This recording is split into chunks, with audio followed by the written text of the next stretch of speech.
Voilà, donc je vais partager l'écran et on va essayer de partir aujourd'hui sur WSGI pour essayer de comprendre la mécanique sous-jacente à n'importe quelle application web Python, donc de descendre au niveau vraiment de la requête et ce qui se passe sous le capot lorsque notre application Flask ou notre application Django reçoit une requête d'un navigateur et qu'est-ce qu'il fait en fait avec cette requête.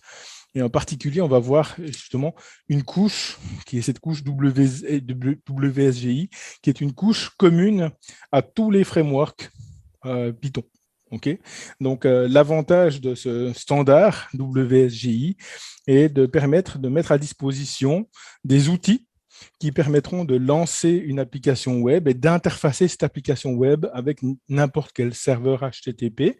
Donc, c'est ce qui fait notamment qu'il est possible d'utiliser notre application Django ou Flask avec un serveur web comme Nginx, comme Apache, comme Kali Server, comme autres. Donc, tout serveur qui supporte avec des outils internes ou externes le standard WSGI sera capable de finalement de démarrer une application Django, Flask, FastAPI. Donc, ça nous permet de découpler le framework des différents serveurs et de pouvoir utiliser n'importe quel serveur avec n'importe quel framework web sans avoir besoin de créer, par exemple, un serveur d'application spécifique à Django, un serveur d'application spécifique à Flask, etc., etc. Donc, voilà le contexte. Pour introduire la chose, je vais faire une application très minimale. Une application très minimale, c'est une application qui, suite à une requête HTTP, va renvoyer du texte à notre navigateur et on va le faire en Flask, en Django et justement en WSGI pour voir déjà ce qui se passe au plus bas niveau. Alors pour ça, je vais créer 3 mini-projets. Le premier mini-projet s'appellera exemple WSGI. Le deuxième mini-projet s'appellera exemple Flask. Ce sera le premier qu'on va attaquer. Et le troisième mini-projet s'appellera exemple Django. Voilà, donc nous allons attaquer ces 3 exemples. Donc exemple Flask. Hop, voilà. Exemple Django.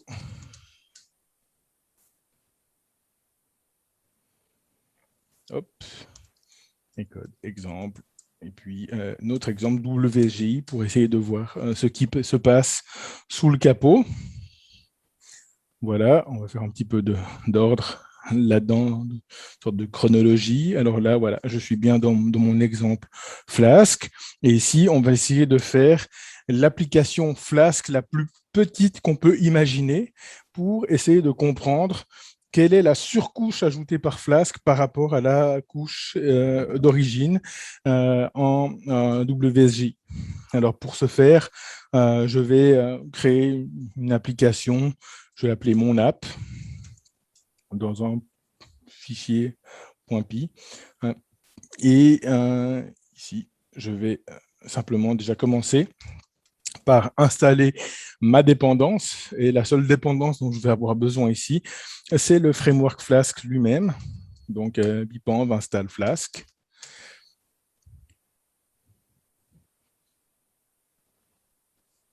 Voilà, donc l'installation prend très peu de temps. Et à partir de là, nous allons essayer d'écrire une application Flask la plus petite possible. Et l'application Flask la plus petite possible, ça va être de créer une app Flask en instanciant la classe Flask. Alors, je suis dyslexique aujourd'hui. Donc Flask, on va simplement l'instancier en lui passant le nom du module en un argument. Et puis, une fois qu'on a un nom, on va se servir de cette application Flask pour décorer une fonction. Alors, on va déjà programmer une fonction. On va juste lui faire dire quelque chose qui ressemblera à un hello. Et puis ici, on va lui faire retourner simplement en texte « Bonjour à tous » avec un accent, comme ça on va peut-être pouvoir également discuter de la question de l'encodage. Et ici, on va pouvoir se servir de l'application Flask pour indiquer à notre serveur qu'il faut retourner le résultat de cette fonction lorsqu'on fait appel à une certaine route. Donc ici, ça peut être la route, la racine ou simplement hello. Mettons que c'est la route hello que nous voulons activer pour activer cette application, ou même hello, comme ça. Voilà. Alors, démarrons notre application Flask à ce stade. Pour démarrer une application Flask, on va juste créer une variable d'environnement. Pour ce faire, je vais créer un fichier qui s'appelle .env, dans lequel je vais créer une variable d'environnement qui s'appelle Flask app. Et je vais simplement indiquer à Flask d'exécuter mon app, le fichier qui s'appelle mon app. Voilà, c'est fait. À partir de là, je vais activer mon environnement virtuel et utiliser la commande Flask run, Flask run, pour exécuter tout ça. Normalement, ça doit bien se passer. Nous allons ouvrir tout ça et quel est le problème? Ah yes, bien sûr, parce que j'ai décidé de le mettre sur le chemin, sur la route hello. Et voilà, nous avons notre message de bienvenue avec l'application Flask minimale ici, qui revient à créer une application Flask. Alors, on va pouvoir voir un petit peu conceptuellement ce que fait cette application-là. Et on voit que cette application va faire une sorte de matching entre la route hello et une fonction en particulier qui va pouvoir ici nous renvoyer en texte. Alors, ça peut être en texte simple ici, vraiment, bonjour à tous, non pas de HTML ici, mais ça peut être aussi du HTML. Et quant à faire, on va pouvoir voir que Flask cache un objet qui s'appelle flask.request également. Et ici, puisque je ne l'ai pas démarré en mode debug, il faut juste que je le recharge. Voilà, on voit que lorsque je vais le contacter, Flask run,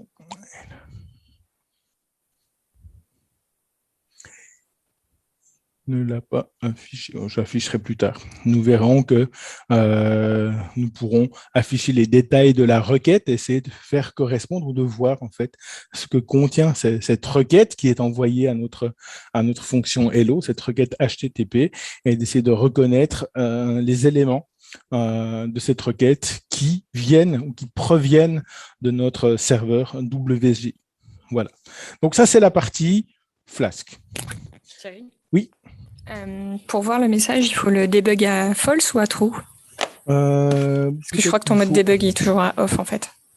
Oui, il est à off parce que je l'ai. Normalement, tu dois créer ta variable d'environnement ici, Flask environment, ou Flask env simplement, je crois. Voilà. Et puis là, tu dois mettre development.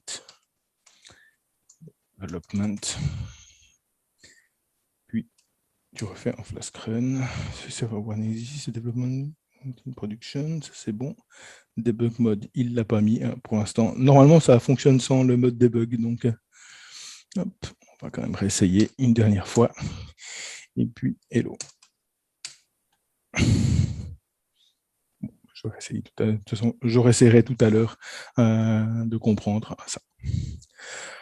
Pour la partie Django, bah, c'est à peine plus complexe, simplement que Django ici va finalement générer une sorte de toute une infrastructure autour de cette application. Donc en Django, je dirais c'est éventuellement l'avantage et le désavantage d'un macro framework, contrairement à un micro framework. Le micro framework nous laisse une totale liberté sur l'organisation de notre application, éventuellement la liberté de la rendre minimale. Le macro framework, lui, va imposer toute une infrastructure là autour. Donc même chose, nous allons commencer par installer Django. Et puis, nous allons créer une app Django, enfin un projet Django avec une app qui répond à une vue et donc qui répond à une vue qui va gérer une requête en particulier. Donc, une fois que c'est installé, j'active mon environnement virtuel. Une fois que l'environnement virtuel est activé, je vais utiliser la commande Django admin start project. Un project, et ici, j'appelle tous mes projets config, et puis, de cette manière, il va me générer un répertoire appelé config pour la configuration.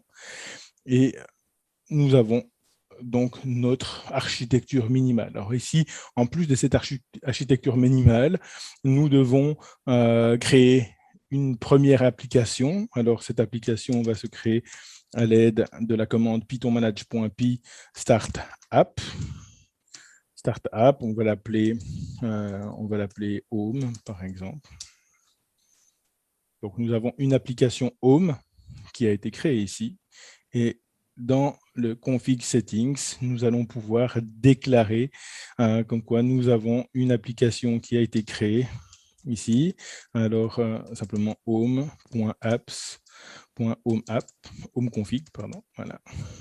Donc, une fois que ça c'est déclaré, je peux me rendre dans mon application. On voit que dans l'app Home, nous avons un certain nombre de fichiers qui ont été créés, dont ce fichier views.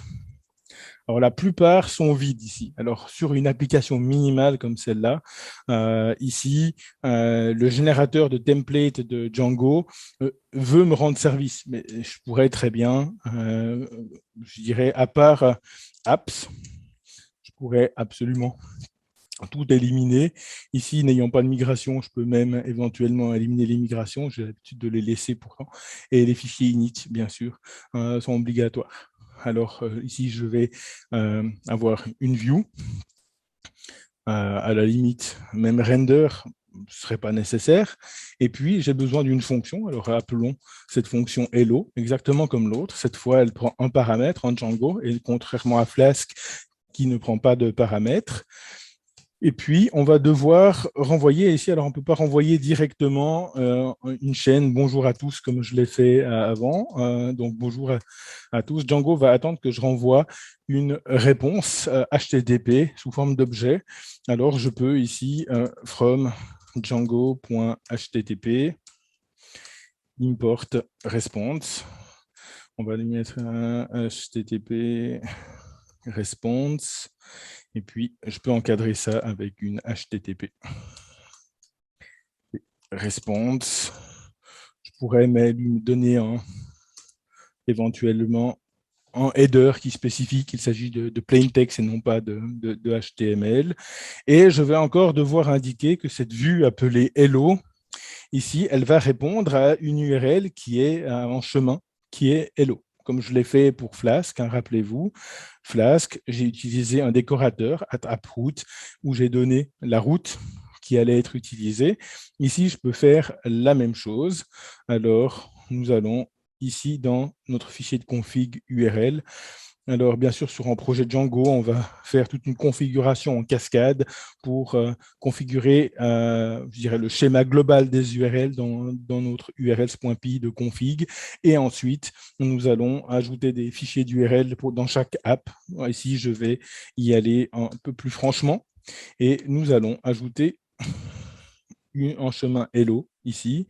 Et puis, nous allons importer alors from home.views import hello.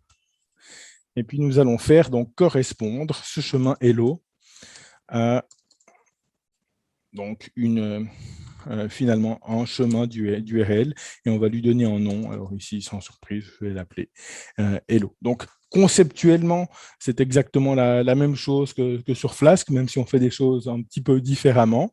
On va affecter un chemin d'URL à un callable, donc un appelable en Python, donc à une fonction typiquement, ça pourrait être une classe aussi ou un objet avec une méthode call, donc ça peut être plein de choses.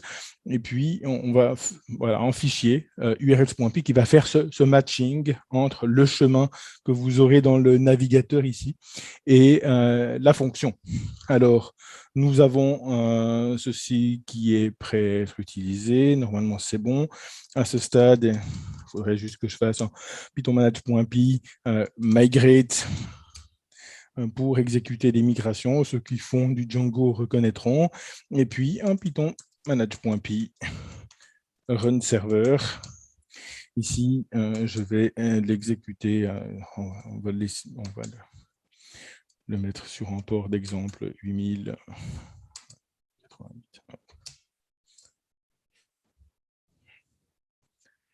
Donc, même chose, j'arrive avec une erreur sur la page d'accueil puisque j'ai tout mis sur Hello.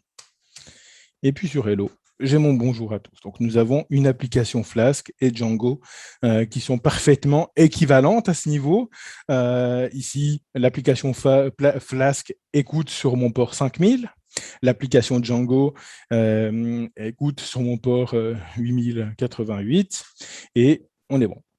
Alors maintenant, essayons de voir comment est-ce qu'on pourrait réduire encore plus l'application qui fait exactement la même chose, c'est-à-dire comment est-ce qu'on peut aller jusqu'à l'étage de ce qu'on appelle l'application WSGI. Donc, essayer de comprendre ce qu'est une application WSGI et déjà de faire en sorte de pouvoir répondre à ce type de requête avec vraiment, je dirais, des utilitaires minimaux. Alors, je vais tricher un tout petit peu. Dans un tout premier temps, nous n'allons pas faire la gestion du chemin, c'est-à-dire la gestion de l'URL. Mon application va dans un premier temps répondre avec le message sur la racine du site, donc sur le chemin racine de mon application. Et ensuite, on verra ce qu'il faudrait faire. Et en fait, ce que font Django et Flask pour gérer tout ça, pour gérer l'envoi de la réponse en réponse à une requête sur un chemin particulier. Voilà pour ça. Alors, avec trois... Voilà, il faut que je retrouve où je suis. Alors, l'avantage, c'est qu'a priori, j'ai rien à installer. On peut vraiment, là, on est sur du Python from scratch, puisque WSGI est juste finalement une spécification. C'est la PEP 3333. Si on prend un navigateur et qu'on va sur la PEP 3333, nous avons donc cette définition du Python Web Server Gateway. Donc, tout ce que je vais dire là est finalement spécifié dans cette PEP, et donc qui détermine comment est-ce qu'une application Python va interagir avec un serveur web. Ceci de manière normalisée, c'est-à-dire quel que soit le framework, s'il est compliant ou s'il respecte cette PEP 3333, donc ce serveur web ou une application construite avec ce serveur web va pouvoir être exposée sur le web et répondre à des requêtes. Voilà, donc c'est l'idée de cette normalisation, c'est qu'on puisse utiliser n'importe quel framework web avec n'importe quel serveur qui est compliant avec cette PEP. Donc, allons-y. Donc, qu'est-ce qu'une réponse WSGI, une application WSGI? Alors ici, je vais faire comme avec Flask. Alors, je vais un petit peu organiser mes trucs. Alors là, j'ai Flask, là, j'ai Django. Alors, on va dire, là, tac, WSGI, Flask, Django. Voilà. OK. Donc, qu'est-ce qu'une application? Alors, je vais utiliser mon app, la même chose. On va créer un fichier ici, monapp.py. Une application WSGI, c'est rien d'autre qu'une fonction ou qu'un appelable, grosso modo, ce qu'on appelle en Python anglais un callable. Donc, je peux utiliser une fonction.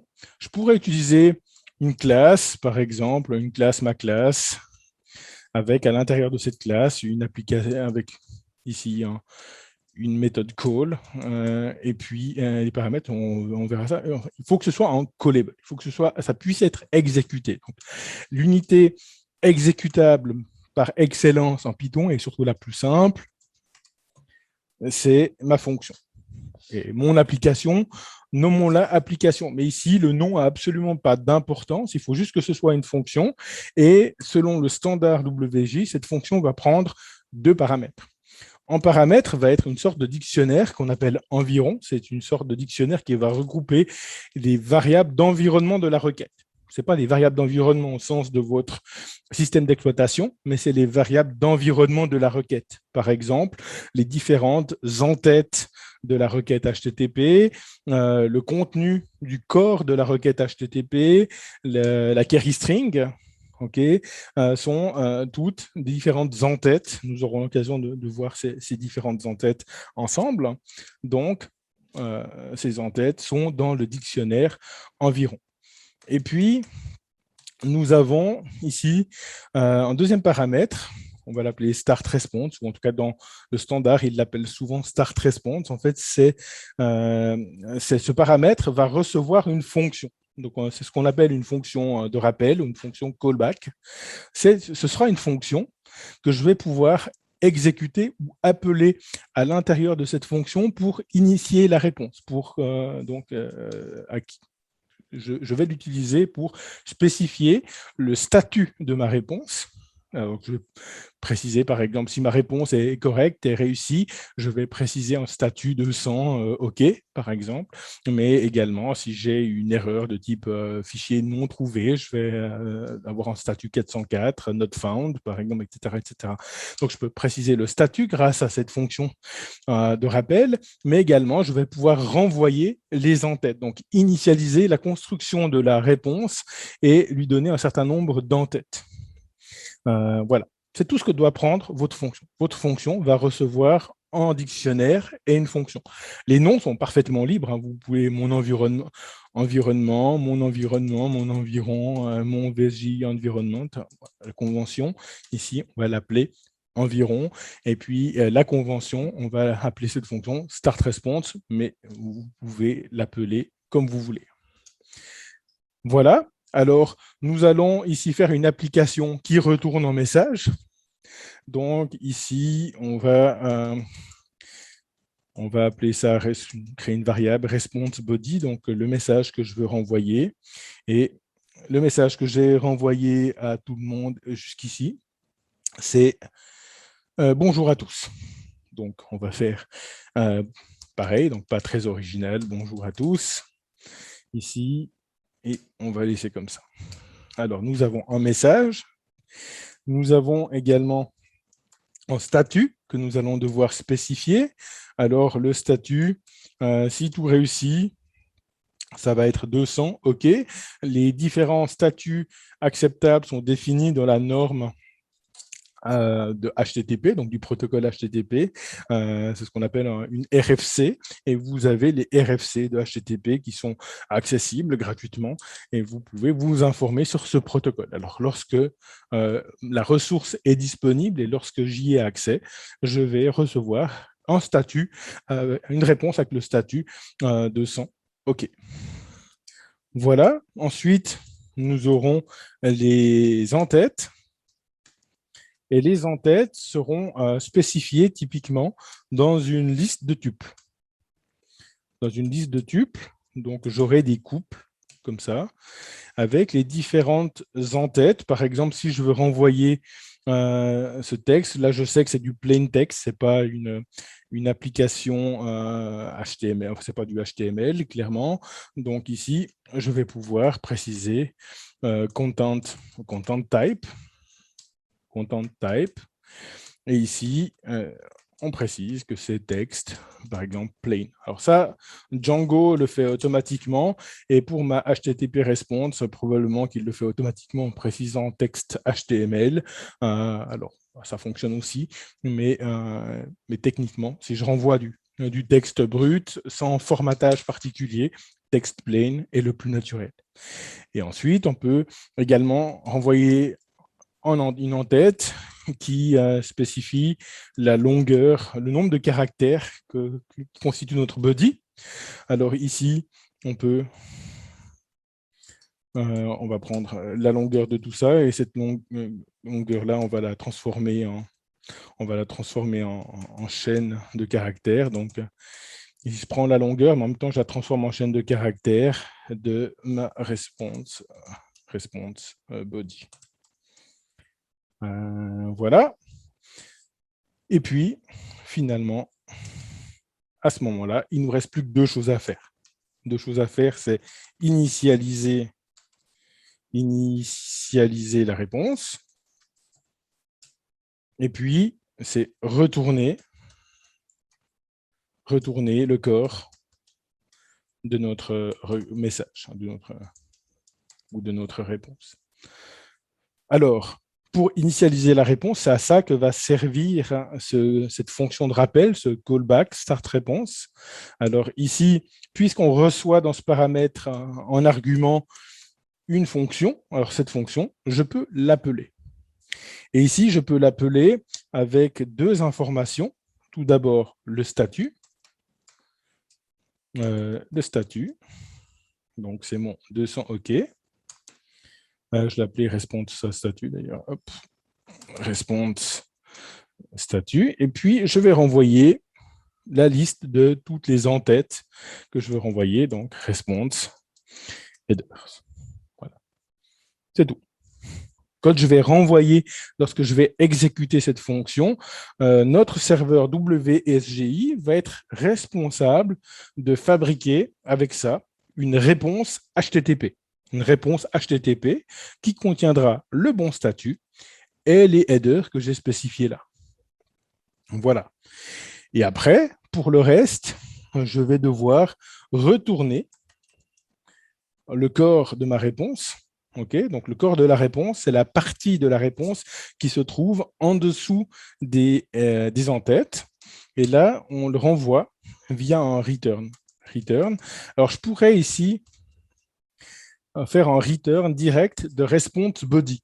Okay, mais en fait, ici, on doit retourner en itérable. Et si je fais directement un return de response body, en fait, il va considérer ce texte-là comme un itérable. Alors, vous n'avez peut-être pas tous été confrontés à la notion d'itérable, mais l'idée, c'est qu'il va essayer d'itérer à travers cet objet. Et comme cet objet est une chaîne de caractères, alors il va renvoyer, si on veut, une réponse par élément qu'on va retrouver dans cette itérable. Alors ici, il va renvoyer le B au navigateur, puis il va renvoyer le O au navigateur, puis le N au navigateur, puis le J. Pas très efficace. En fait, chaque byte de la réponse, il va le renvoyer individuellement. Donc, on a besoin de renvoyer en itérable, mais ce n'est pas obligé que ce soit en itérable d'une lettre à chaque fois. Donc, c'est pour ça que ici, on a l'habitude ici de renvoyer cette réponse, par exemple, dans une liste. Une liste est en itérable et du coup, ici, cette liste contient comme premier élément de liste tout mon texte. Donc, bonjour à tous sera ainsi renvoyé en une fois. Et c'est ce que je veux pour l'instant. OK, donc ici, c'est pour éviter trop d'allers-retours, éviter les allers-retours entre le navigateur et mon serveur WSGI. Je vais ici renvoyer des blocs de texte à ce niveau-là. Voilà, alors nous avons tous les composants, nous avons préparé notre body, nous avons préparé notre statut, les headers, nous avons commencé à construire la réponse avec le statut et les headers, et puis nous avons retourné en une liste avec response et body. Jusqu'ici, il y a juste la question de l'encodage que nous n'avons pas géré encore. Ici, le texte que nous avons là, nous devons encore le convertir, puisqu'en Python, tout texte est Unicode. Donc, nous devrions encore encoder tout ça avec la méthode encode, par exemple, et nous pouvons choisir de l'encoder dans ce qu'on veut. Alors là, ça peut être du UTF-8, ou ça peut être du latin 1, ça peut être un petit peu tout ce qu'on veut. Alors, ici, si je renvoyais du HTML, le navigateur saurait sans doute quoi en faire, puisque je pourrais spécifier dans une balise méta que le charset utilisé est UTF-8. On peut essayer, UTF-8. Normalement, il ne devrait pas comprendre correctement le A majuscule, sauf si on encode en latin 1, par exemple, qui devrait être le défaut sur la plupart des plateformes. Alors, comme ici, je retourne juste du texte, et donc le navigateur n'a pas trop le moyen de savoir, même si en 2021, il pourrait supposer que c'est probablement de l'UTF-8. Nous allons, à ce stade, encoder à ce niveau-là. Donc, nous avons la réponse, tout est bon. OK, donc nous avons une application. À partir de là, nous voulons exécuter cette application. Nous avons plusieurs moyens de le faire. Dans la bibliothèque standard de Python, il existe la possibilité, alors on va voir ces deux possibilités. Nous avons un serveur WSGI de développement, c'est le serveur WSGI de référence. Alors je peux faire from WSGI ref .simple server import make server par exemple. Hop. Et ici, nous pouvons faire ici, donc on va pouvoir alors ouais, if new.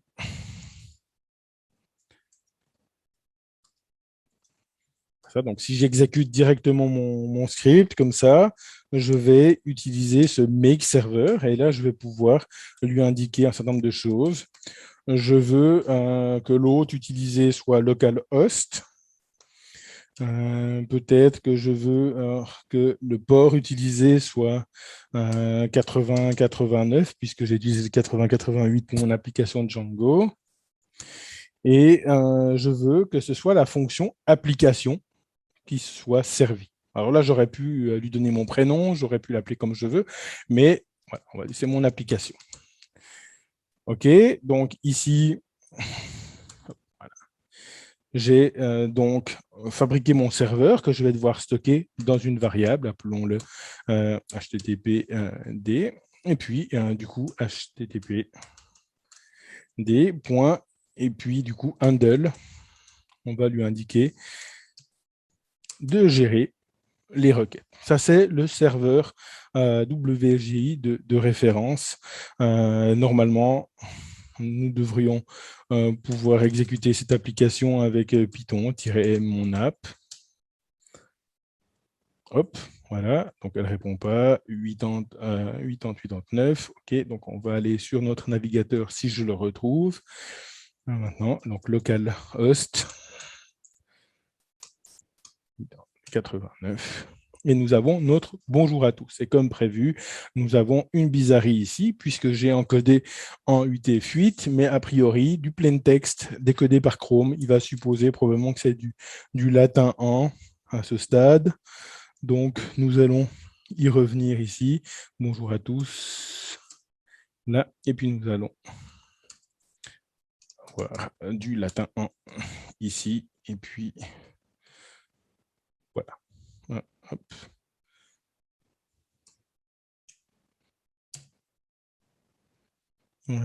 Tac. Je crois que je suis en train de m'emmêler les pinceaux au niveau de mes trois. Zap. Voilà, bonjour à tous. Donc, on voit qu'en gérant la question de l'encodage, ici, en choisissant l'encodage correctement, ça fonctionne. Alors ici, j'aurais pu, ou nous pourrions, à ce stade, avoir une réponse body qui soit du HTML minimal, encoder ce HTML en UTF-8, ajouter la balise méta qui spécifie que le charset est en UTF-8, et Chrome aurait absolument aucun problème à détecter qu'il s'agit de UTF-8, et mon exemple fonctionnerait correctement. Donc on voit ici que mes trois applications, j'ai arrêté celle-là, mes applications font plus ou moins la même chose.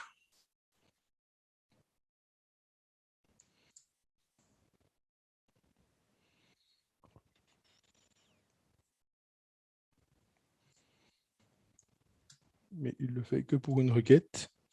C'est encore un truc que je n'ai pas regardé. OK, donc nous avons nos trois applications, Flask, Django, WSGI. Ici, j'ai utilisé le serveur WSGI de référence de Python. mais nous pourrions très bien ici installer, donc pipenv install par exemple, n'importe quel serveur WSGI, Gunicorn par exemple, Gunicorn, ou UWSGI, donc il y en existe plusieurs. Alors prenons Gunicorn, juste pour voir. Voilà, j'active mon environnement virtuel avec pipenv shell.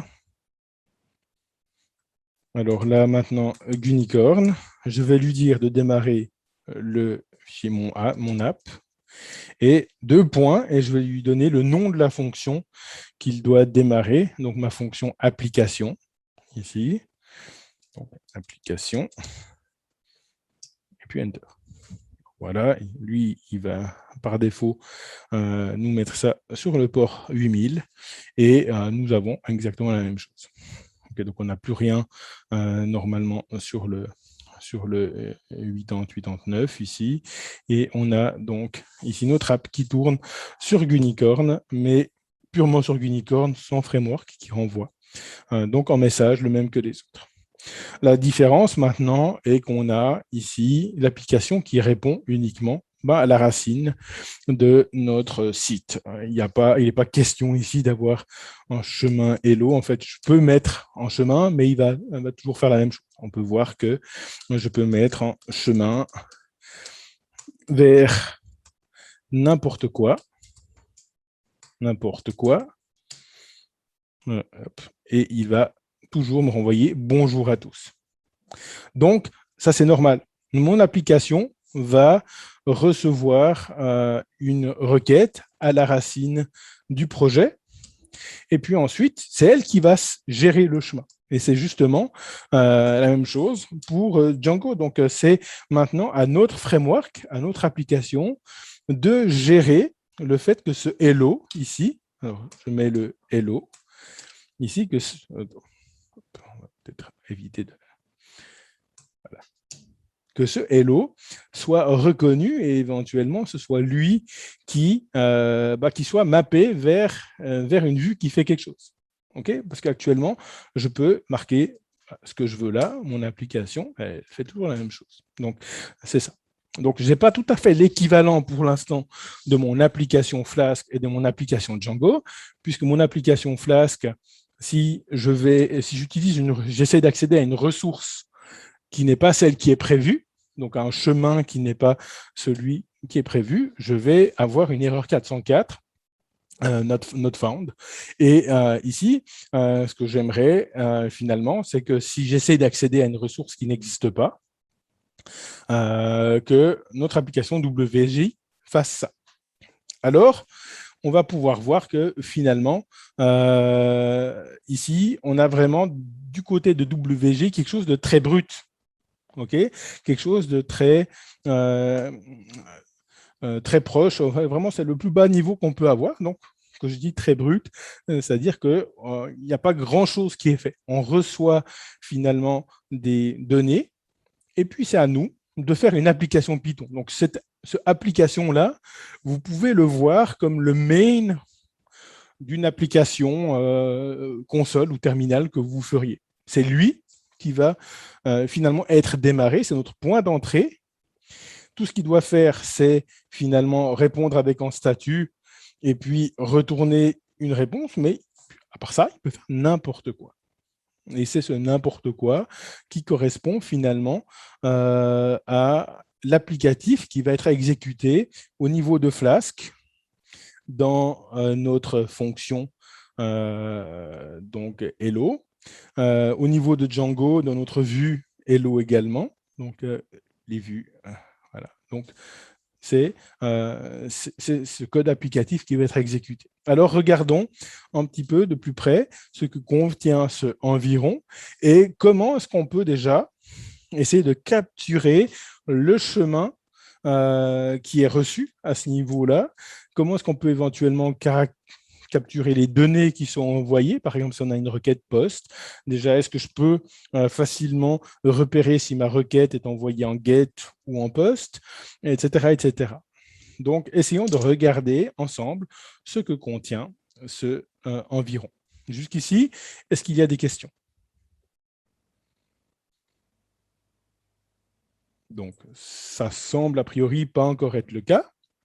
Donc, nous allons maintenant sacrifier un petit peu notre bonjour à tous, qui nous intéresse maintenant un peu moins, et on va essayer simplement de le remplacer par un texte qui nous permet de voir ce qu'on a dans Environ. Alors ici, essayons de... Alors, ici, response parts. Nous allons créer une liste. Et puis, nous allons ajouter dans cette liste, transformer donc les différents composants de ce dictionnaire en chaîne, ou alors on peut déjà essayer de voir de manière très brute ce que renvoie ce dictionnaire. Allons avec une réponse très brute pour l'instant. Le dictionnaire environ est... Alors, hop.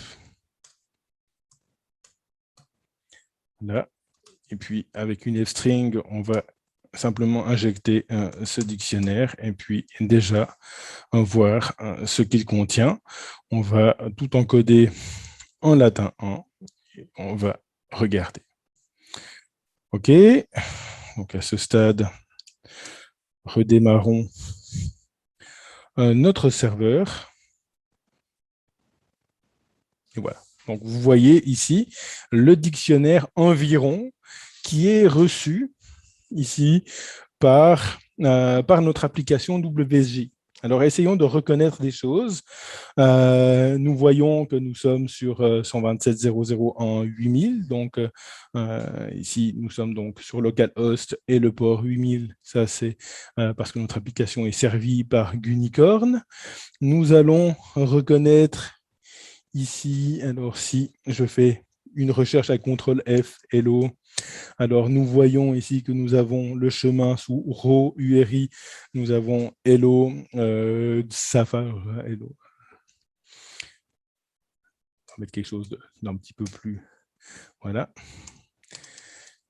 Hello à tous, donc nous avons le chemin qui se trouve ici et qui peut nous servir éventuellement à faire du matching d'URL. Par exemple, nous avons également pass info ici. Donc, ces deux informations qui nous informent sur le pass qui a été demandé, sur le chemin qui a été demandé, ce qui pourrait déjà finalement nous permettre de faire un travail de gestion d'URL, de faire une sorte de routeur relativement facilement.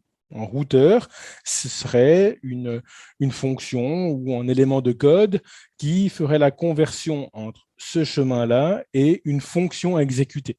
Vraiment ce que fait notre serveur Flask ici, notre serveur Flask via en décorateur. Alors, ce serait même assez drôle de le faire sous forme de décorateur. Alors là, ça fait rire une partie d'entre nous, mais pas forcément tout le monde.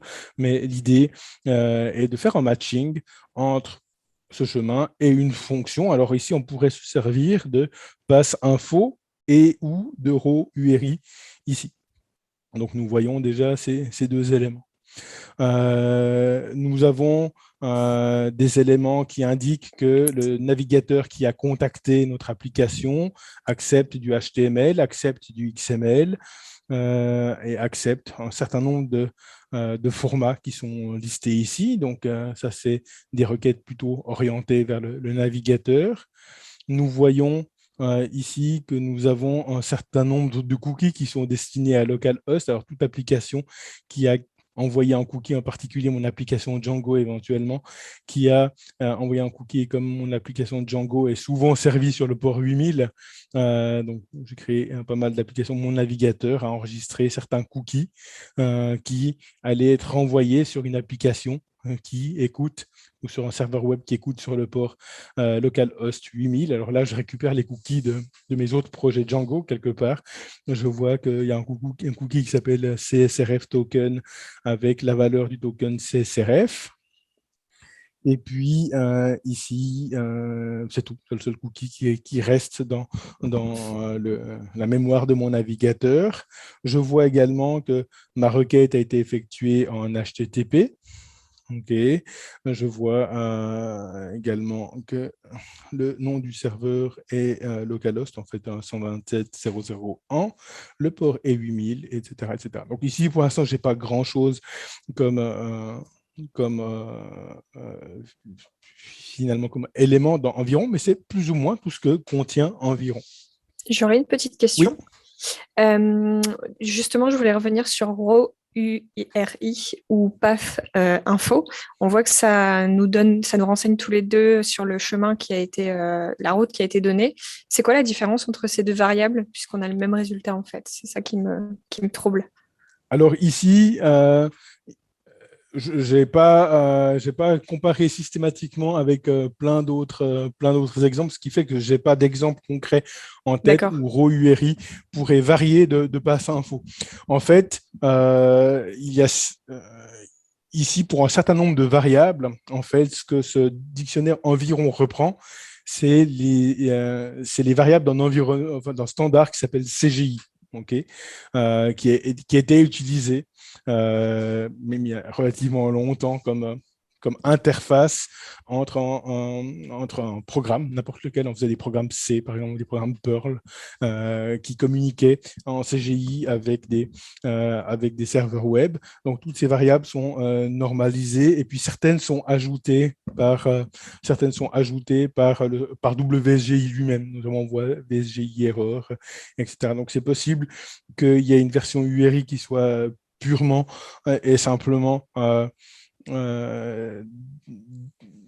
qui nous viennent de CGI et d'autres qui soient éventuellement d'une autre origine. Maintenant, également, il y a des possibilités que le serveur web modifie le pass, qu'il fasse des redirections et autres. D'accord. Et je pense que probablement il y en a une des deux qui va garder l'URI de départ. Et puis l'autre qui va donner le pass vers lequel on a été redirigé. Et donc là, il y a effectivement possibilité qu'on ait des divergences.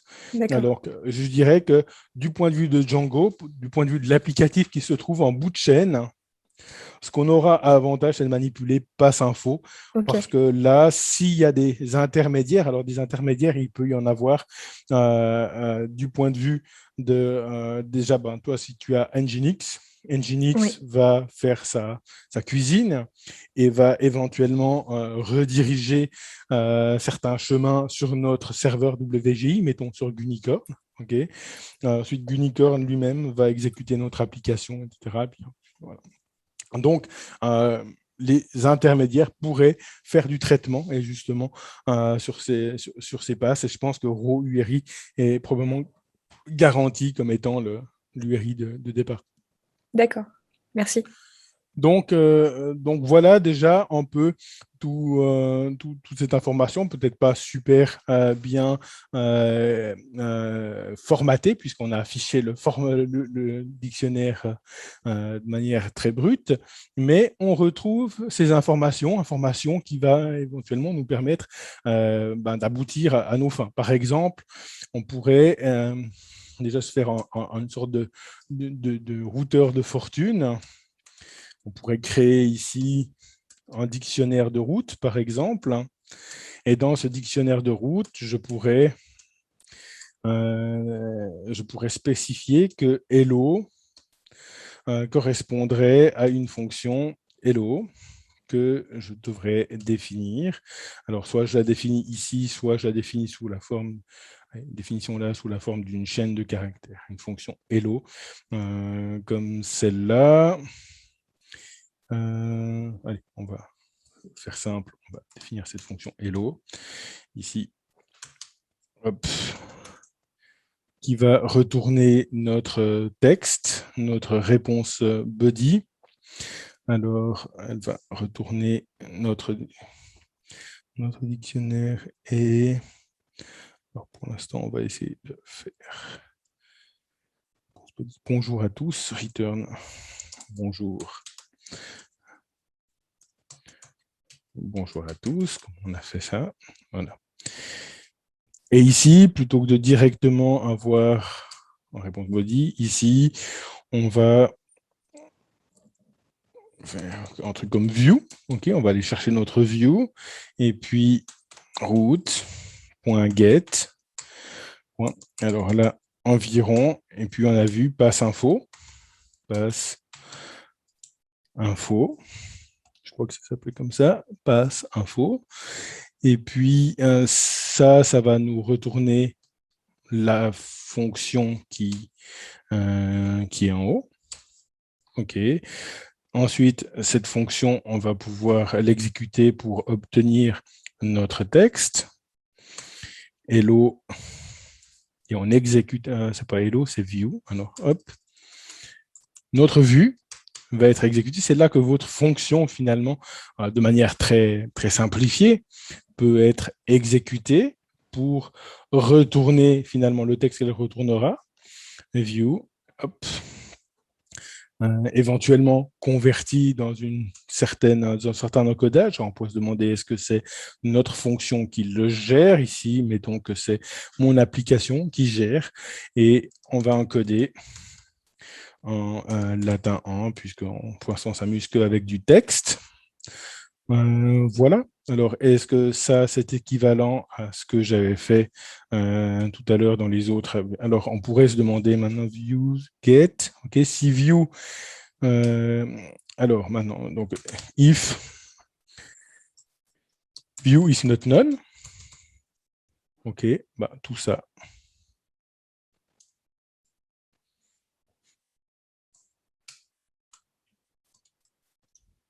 Else, et puis là, on pourrait avoir un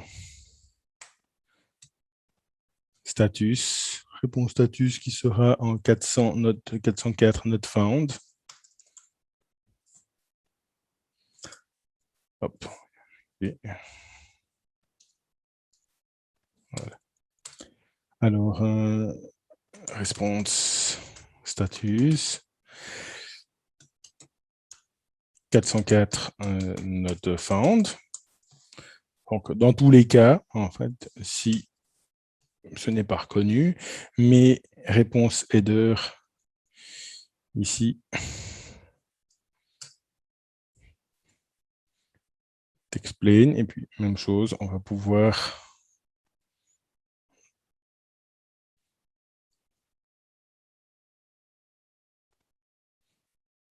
voilà.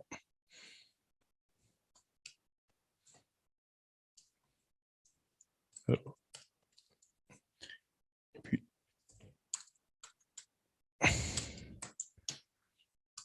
on va trouver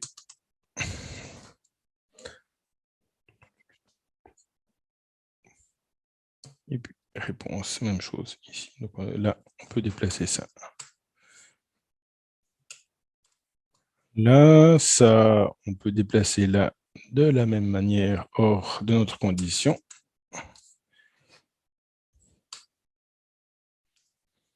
Donc, on initialise la réponse et on renvoie notre contenu, notre réponse. Alors, hop.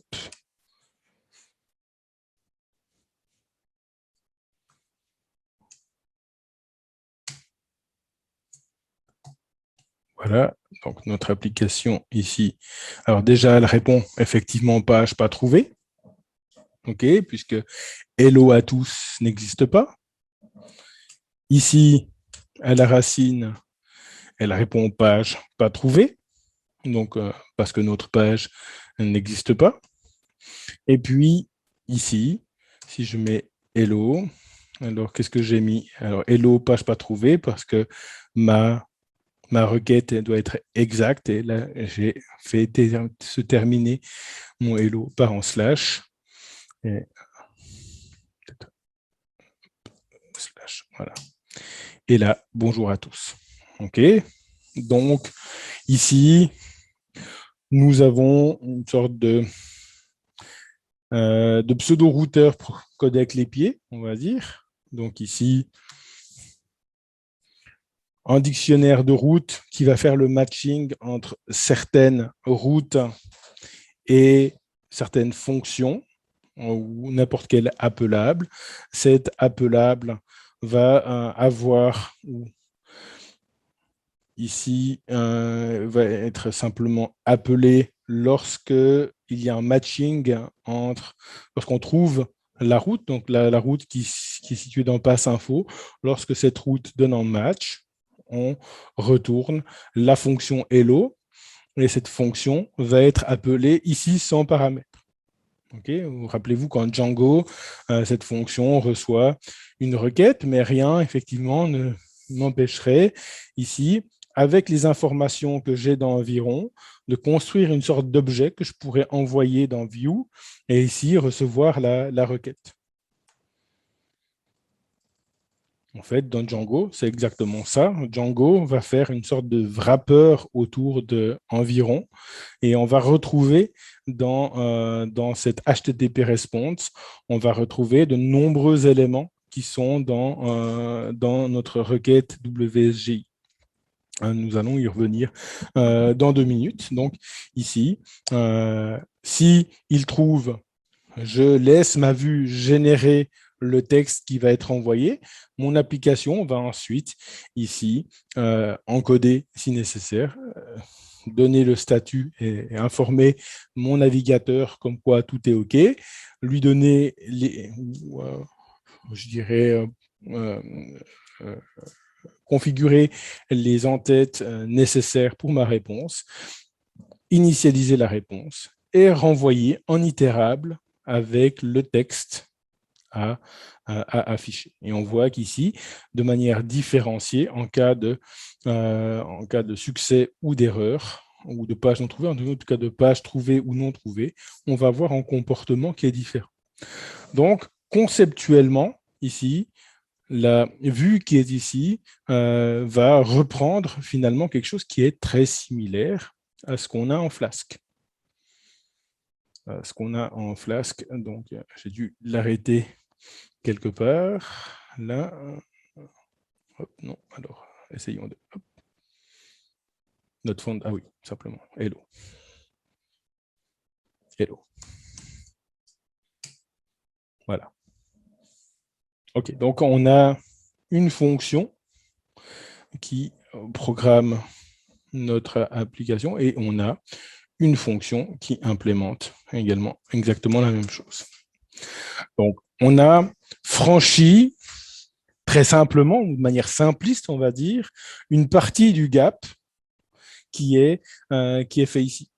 Donc, ce gap, c'est on reçoit une requête, cette requête a certains éléments de requête ou informations de requête.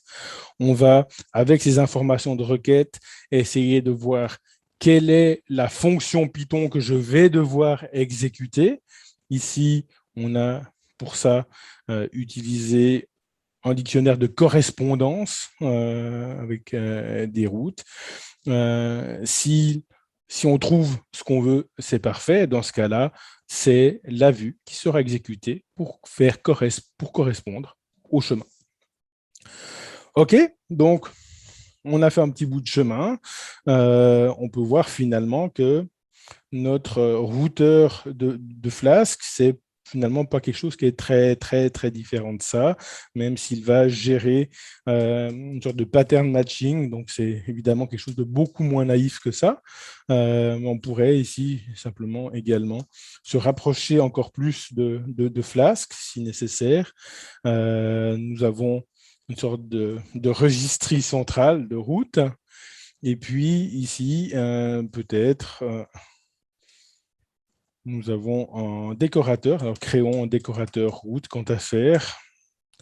Un décorateur route qui fasse l'enregistrement. OK. Donc, ce que je veux, c'est quand j'utilise route comme décorateur, il m'envoie en fait il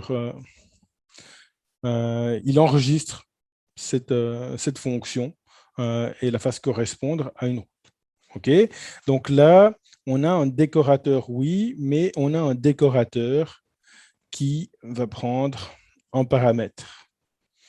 Alors, essayons de créer ça.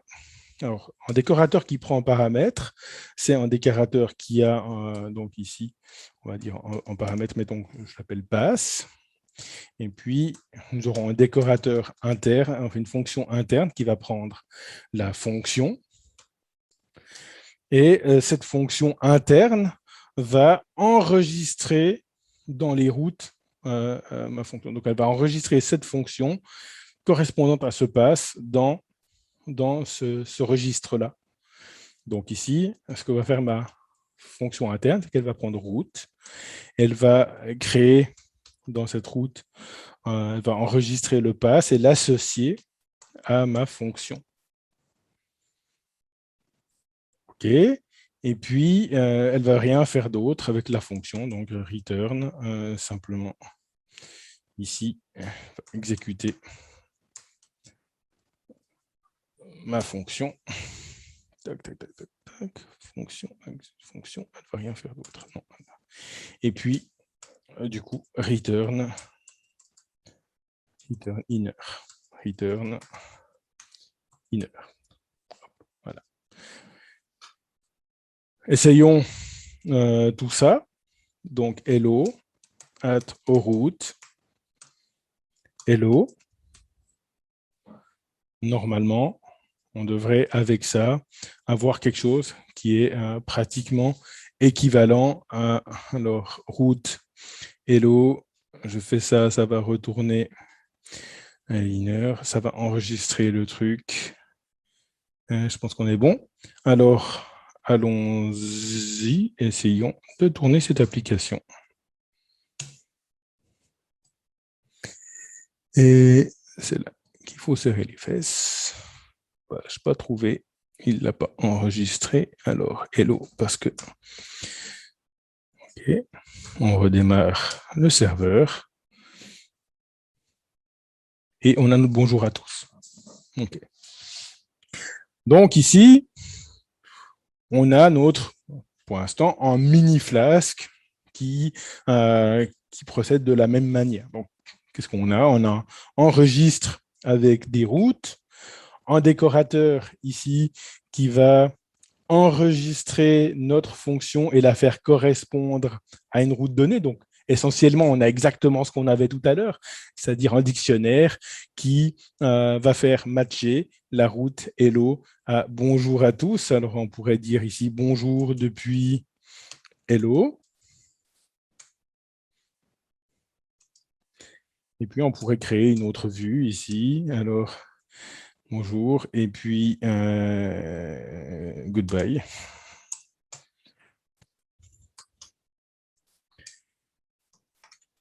Allez, faisons quelque chose d'absolument super. Bonjour depuis goodbye. Et nous pourrions enregistrer ça sur une route qui s'appelle Adios.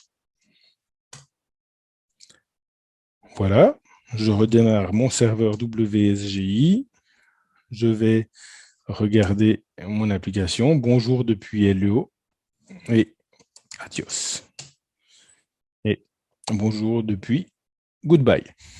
Donc ici, j'ai géré une partie du petit gap que j'avais avec mon application Flask ou mon application Django. J'ai géré en routing un peu simpliste, mais on voit que j'ai effectivement mon erreur 404 qui est gérée.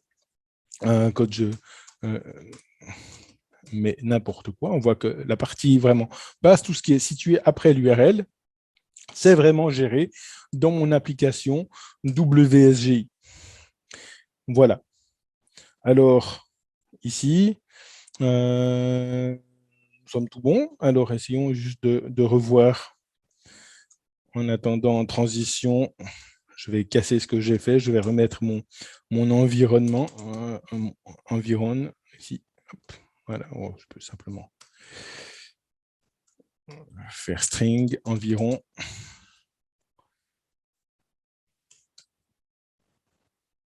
Voilà. Alors, string, alors là, j'ai quand même toujours enregistré ça. Il faut toujours que je mette mon hello. Hello.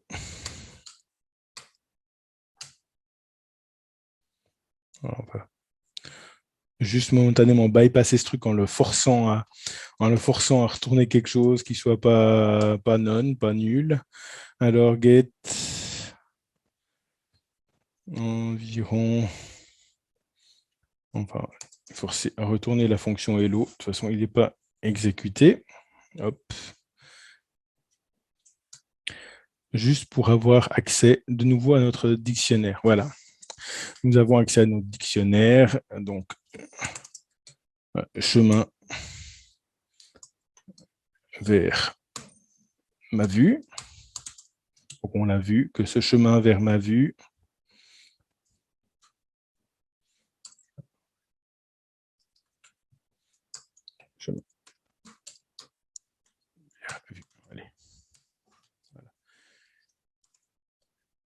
chemin vers ma vue, on a ce passe info. Voilà, et toujours. Voilà.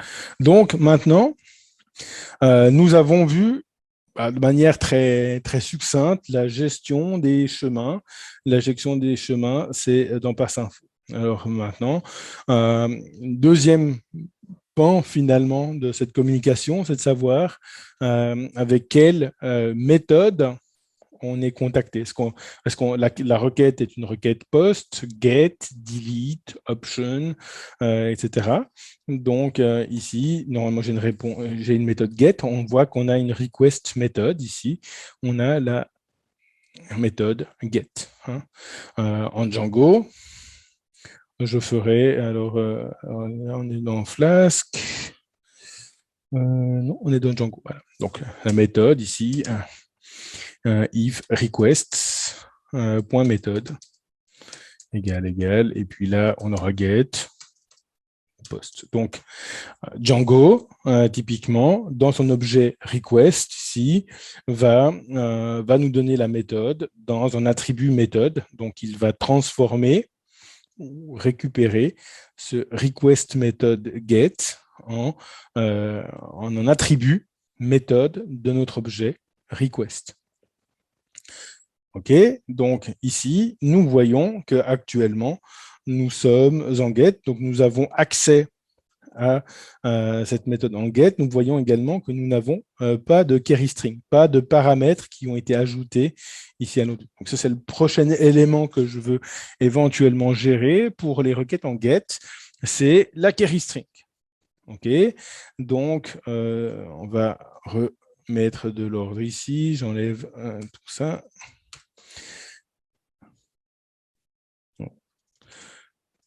Jouons un petit peu avec cette query string. Alors, query string, voilà, nous allons mettre un point d'interrogation ici, et puis nom, par exemple, langage égale Python.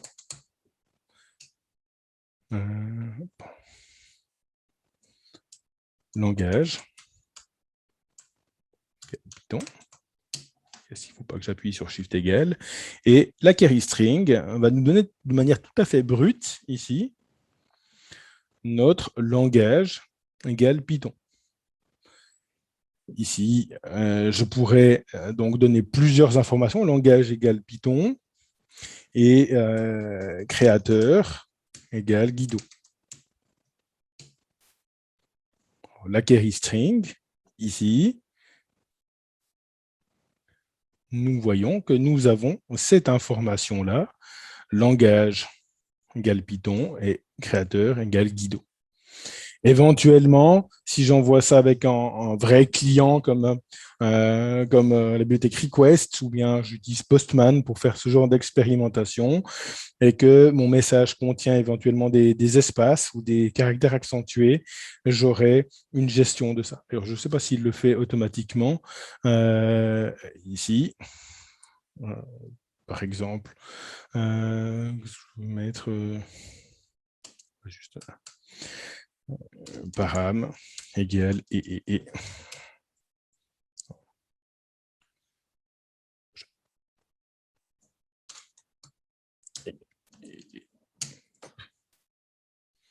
Ma query string, on voit que Chrome l'a encodé automatiquement et je vais essayer de récupérer ça. Et et param2 égale AAA. OK. Donc, nous avons reçu dans ces paramètres, donc deux paramètres, param et param2, qui ont chacun une valeur qui contient des caractères accentués. Il aurait pu contenir des espaces. Par exemple, si je contiens des espaces ici et, il les encode normalement aussi. Et nous avons ici tout ça. Alors, comment est-ce qu'on décode ça? On a vu comment est-ce qu'on décodait, on récupérait le chemin.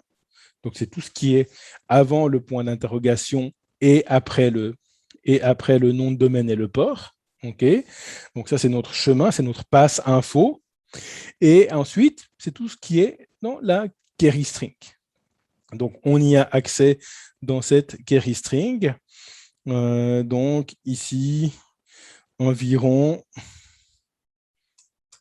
hop, query string, query string, query string, c'est bon. Voilà.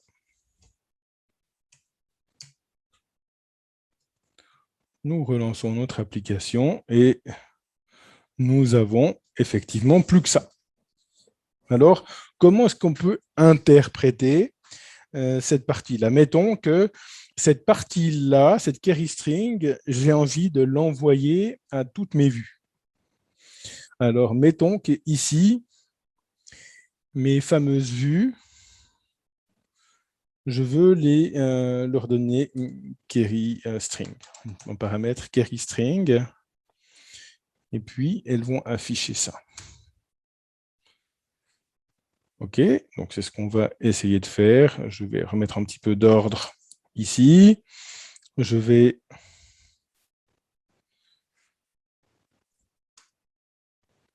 réexécuter notre vue ici.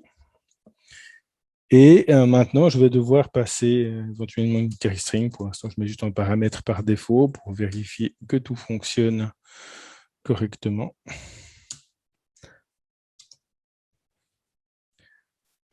OK, on est bon. Normalement. Donc, essayons de voir si on est si bon que ça. Vue hello.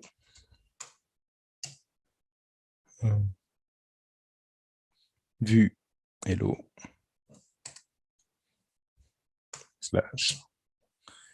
OK. Donc, on a notre vue hello et puis ensuite les paramètres. Maintenant, je veux recevoir la query string ici. Donc, en paramètres, je vais envoyer ma query string. Ma query string ici. Je redémarre mon serveur.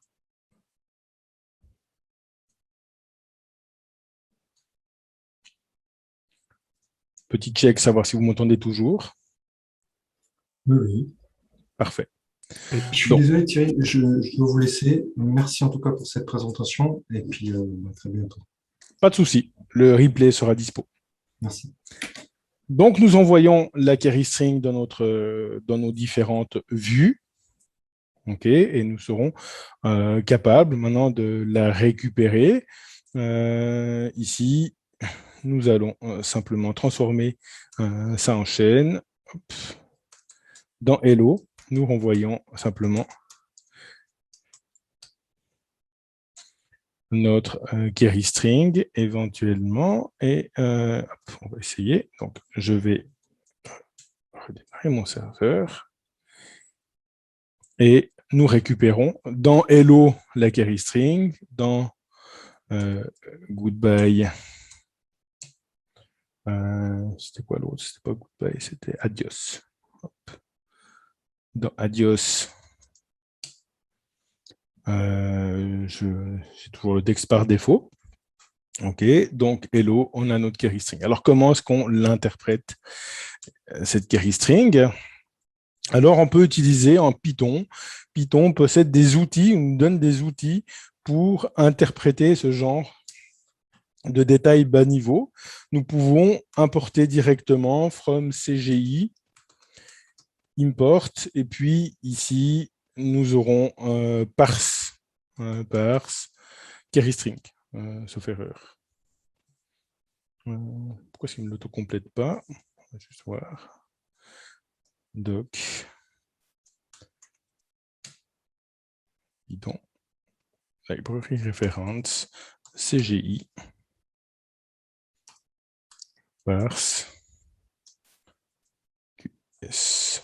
Ah, maintenant, ça a été déplacé dans URL lib, pardon. Alors, URL lib, alors from URL lib, parse. From URL lib.parse. Import, qu'est-ce qu'on a dit? Parse query string. Voilà, et puis ici éventuellement parse query string.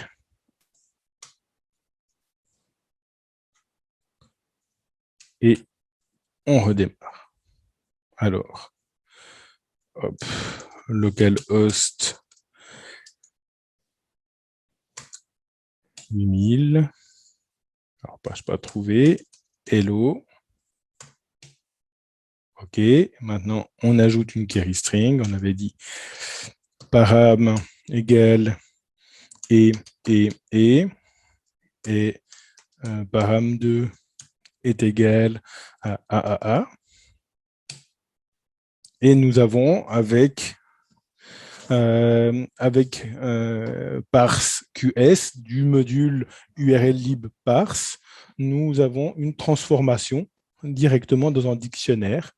Un dictionnaire qui, enfin, nos paramètres get ont été transformés ici. Donc, on voit dans ce dictionnaire ici que param a été transformé en une chaîne de caractères et. Donc, on a eu un décodage de l'information, un décodage qui a détecté quels étaient, où étaient les espaces et les caractères accentués. Et donc, on voit juste que ces paramètres ont été mis dans des listes.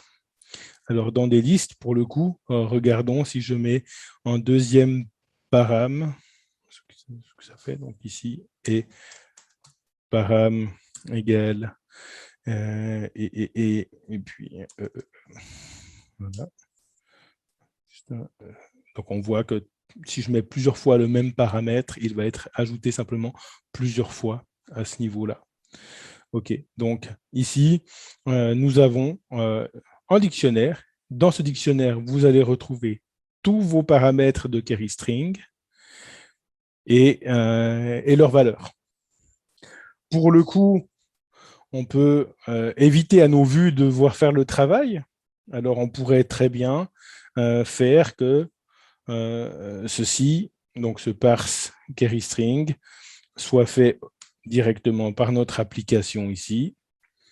Hop, alors je devrais commencer gentiment à factoriser, puis méchamment à documenter et à revoir un petit peu mon application. Donc, on ne va pas faire une application monolithique comme celle-là, mais c'est pour vous expliquer le principe et d'où viennent les choses en Django. Mais hop, on sauvegarde. Nous avons maintenant cette query string qui sera automatiquement interprétée. Nous arrêtons, nous redémarrons et nous avons notre application qui est OK. Donc ici, nous voyons que l'application, je peux la cacher, peut faire le travail, ça va être finalement le cœur de notre framework qui va faire le travail, même finalement le détail de l'enregistrement des URL. Ce que vous allez voir dans un framework, c'est un petit peu ça, où vous aurez différentes vues sous forme de fonctions, et ces vues sous forme de fonctions vont recevoir des paramètres. Alors ici, j'ai décidé de recevoir le paramètre queryString directement, mais j'aurais pu, comme j'ai plusieurs paramètres à passer à mes vues, plutôt que de mettre queryString et puis passInfo et puis passInfo, par exemple, là, etc. Plutôt que de passer tout ça, je vais pouvoir éventuellement créer un objet de type, je vais l'appeler request, par exemple. C'est ce qui est fait en Django. Et tous ces paramètres-là, tous ces détails de bas niveau, je vais les rendre accessibles via cet objet request, dont la query string. Donc en Django, cette query string, j'y ai directement accès. Alors, si nous allons dans la version Django de notre application, que je retrouve tout ça, et puis que nous retournons ici string request.get,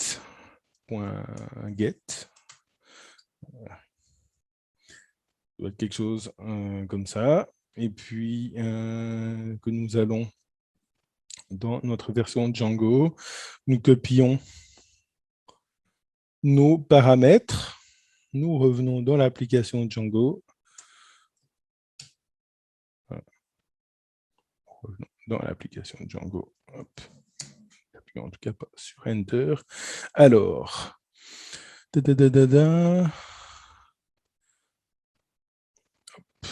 est-ce qu'il nécessite une conversion directement en dictionnaire ou pas?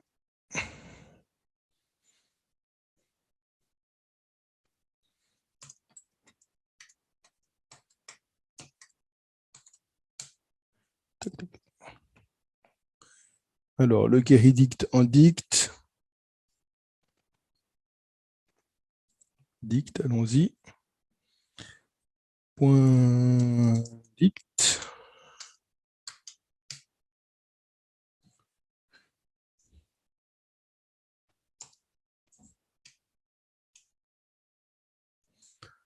Alors Python manage.py.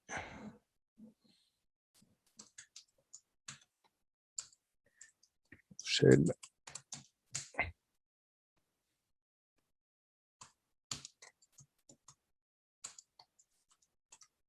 Serveur, qu'est-ce qu'on avait mis?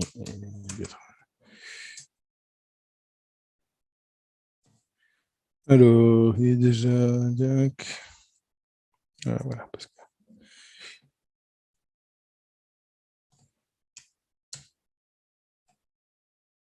ok. Alors, ça c'est Django. Django. Alors, il ne s'affiche pas. Qu'est-ce que j'ai fait comme...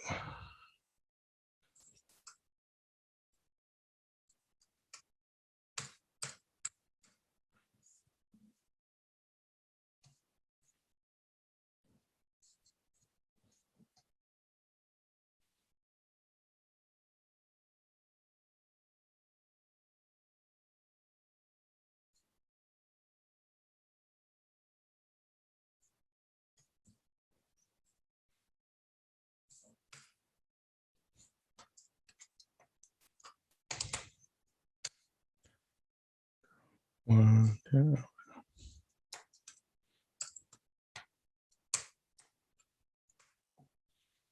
Alors, comptons bien nos parenthèses. Voilà.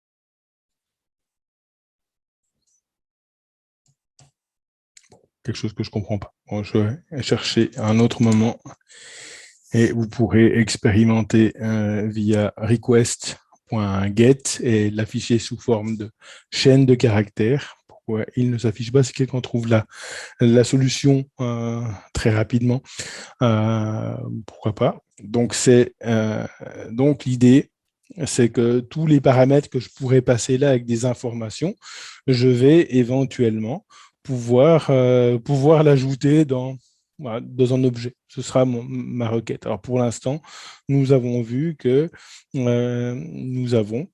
si nous avons trouvé une vue qui correspond à notre chemin, nous avons transformé la query string, nous avons interprété la query string et nous l'avons passé comme premier argument notre vue et on va le recevoir query string. Alors, si on ne veut pas passer ça en premier argument, mais on peut également forcer le nom du paramètre queryString ici,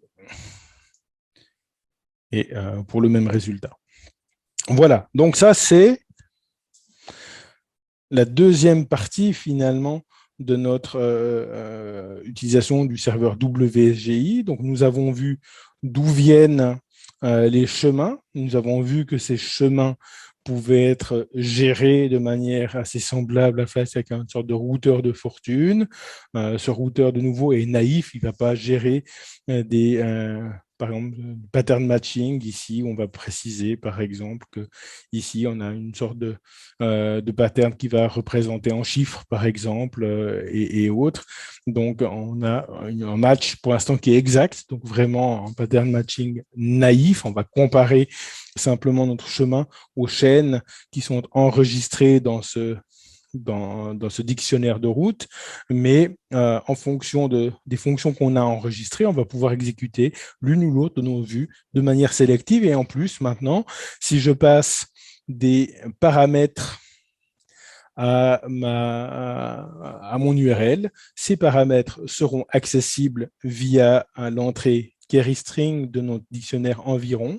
Et pour les interpréter, pour les transformer dans un dictionnaire, quelque chose de plus facile à travailler, je peux utiliser la fonction parseQS de URL lib.parse pour donc avoir quelque chose avec lequel je pourrais travailler facilement.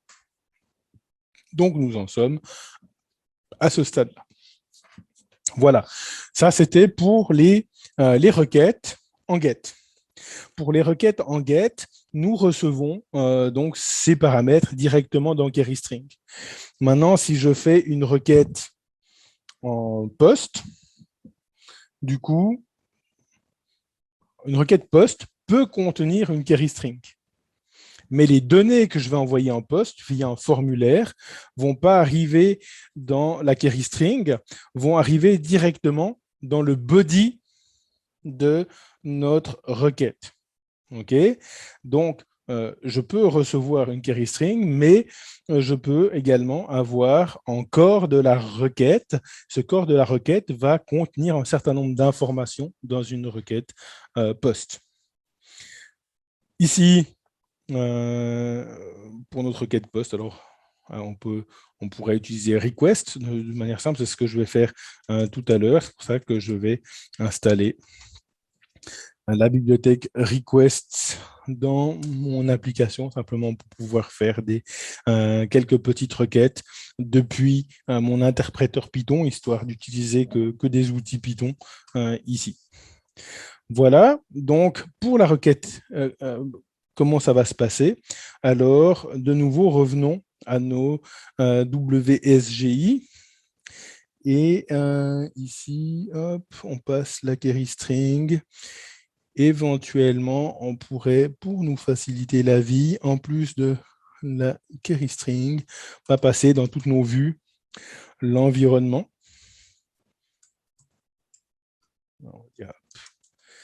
Voilà, on va passer dans toutes nos vues l'environnement, environ égale none. Alors, on voit que si je ne groupe pas tout ça dans un objet, ben, ça peut faire pas mal de paramètres. Alors, Django a fait le choix de créer un objet request, c'est quand même plus pratique ici. Et on va passer notre environnement, ce qui fait que là, dans l'appel de notre vue, environ égale environ.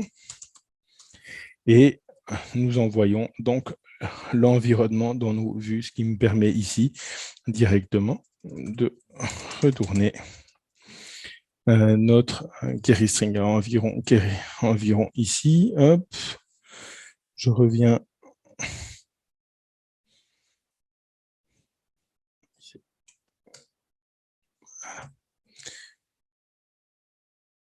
Et nous avons à nouveau notre dictionnaire et nous allons chercher ici quelque chose qui s'appelle input. Donc, CTRL F, input. Et nous avons input ici, input là. C'est ce input là qui nous intéresse. Donc, si je l'agrandis un peu. Donc, le corps de la requête, okay, il se trouve là. C'est une entrée qui s'appelle WSGI Input. Et c'est via ce input que je vais recevoir des données de formulaire ou alors des données JSON, si j'envoie du JSON à une requête avec encore JSON. Donc, cet input, ça va être comme si vous aviez un fichier. En fait, c'est un objet. Alors ici, on voit que cet objet il est implémenté par Gunicorn, puisque j'ai utilisé le serveur WSGI Gunicorn. Cette requête, donc, c'est quelque chose qui pourrait être lu comme si c'était un fichier déjà ouvert. Donc, il peut être lu avec la méthode read ou avec readlines, etc. Donc, c'est un fichier que je vais pouvoir lire avec read, et c'est ce que nous allons essayer de faire.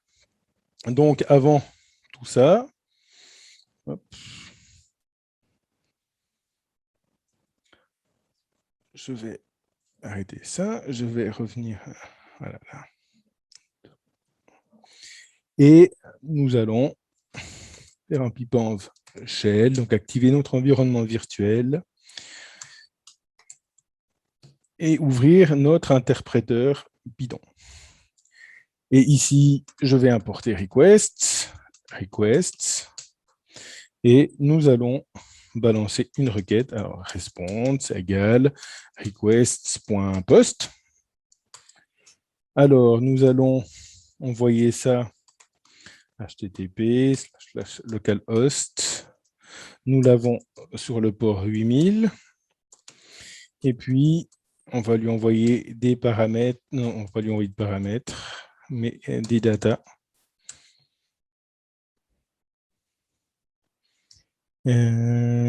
Tac, sous forme de dictionnaire. Et de nouveau, les datas, donc language.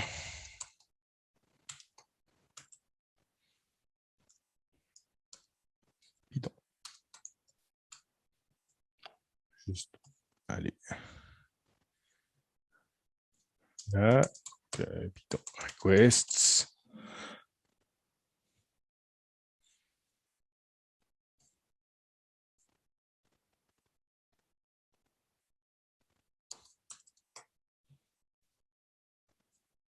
Post, OK. Donc, nous allons déjà envoyer ces données. Ici, je n'ai pas envoyé de header en particulier. Donc, probablement, si je n'envoie pas de header en particulier, il va pas l'interpréter de manière particulière. Donc, nous allons envoyer ce post. Alors, avant ça, rouvrons notre application. Nous allons essayer. Alors, nous avons notre environnement ici. Essayons d'aller lire ce fichier. Alors, si nous lisons ce fichier, on va dire data égale environ. Alors, ici, nous avons vu là que cette entrée s'appelle WSGI input. WSGI.input.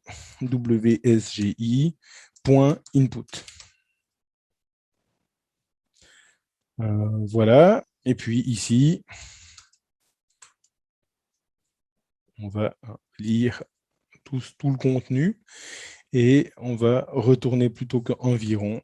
Je vais retourner juste les datas qui ont été lues et sous forme de chaîne de caractères. Okay. Peut-être qu'un décode sera nécessaire. Décode ici.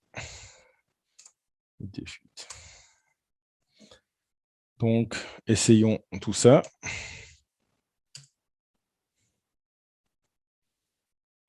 Hop, alors maintenant, il ne s'agit plus de faire la requête là. J'aurais pu bien sûr créer une petite page avec un formulaire. Ici, nous allons directement ici. Nous faisons la requête en poste. Nous allons recevoir ensuite une réponse qui devrait contenir ce texte-là. Donc, hop, response.status. Response. Est-ce que c'est status? Response. Response. Alors, Status code. Response. Status code. Voilà, donc ici, on a reçu une 404, ce qui est naturel puisque je ne suis pas sur Hello. Donc, allons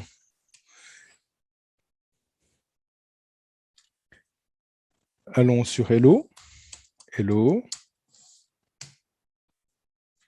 Response, status code. Ok, donc maintenant, on a reçu une 200. OK. Response.text. Nous avons reçu effectivement la donnée ici. Alors, qu'est-ce qui s'est passé là en termes de chemin? J'ai fait une requête post sur mon site. Ici, où j'ai envoyé ces données-là, language, Python, comme si j'avais envoyé en formulaire, si on veut. J'ai l'application qui a reçu tout ça, elle a regardé s'il y avait une vue qui correspondait à ce chemin. Oui, il y a une vue qui correspond au chemin Hello sur mon localhost 8000. Donc, elle a trouvé cette vue qui correspond à la fonction Hello. Elle a récupéré donc la fonction Hello comme view vaut Hello et non pas none. Du coup, on passe ici. Et on exécute view avec les arguments environ et avec la query string désirée. Et puis, à l'intérieur de Hello, je vais récupérer les paramètres get qui ont été envoyés, donc finalement les données de mon formulaire qui ont été envoyées. Je vais les lire depuis ce fichier ou ce file-like, en fait, ou cette espèce de fichier. C'est un objet qui ressemble à un fichier, en fait, un objet qui implémente une méthode read ou les différentes méthodes dans le fichier. Et donc là, je vais ainsi lire le contenu. Et puis ensuite, j'ai simplement fait un return sous forme de chaîne de caractères de tout ça. D'ailleurs, si je fais le décode ici, je n'ai pas forcément besoin de transformer en chaîne. Et voilà. Ensuite, de quoi request a reçu ma réponse ici. J'ai regardé le statut de ma réponse qui est 200 et j'affiche le texte interprété. Je peux même ici afficher le texte brut qui est reçu parce que mon serveur WSGI a de nouveau ensuite réencodé cette fois en latin 1 et puis renvoyé tout ça et je l'ai reçu sous forme de byte Python, enfin de byte string, un brut que je vais pouvoir désencoder éventuellement. Voilà tout le chemin qui est fait par la donnée. Alors, si on envoie une autre requête avec language et puis créateur, ici, Guido, on vérifie que notre réponse a un status code qui est de 200 et puis réponse.content. Nous voyons ici que nous avons de nouveau une donnée qui est des données de formulaire qui sont encodées de telle manière à ce que ce soit difficile à lire. Alors ici, il se trouve que notre fonction parse query string peut être utilisée également dans ce contexte-là. Ça tombe bien. Donc ici, on pourrait de nouveau ici réinterpréter tout ça avec parse query string.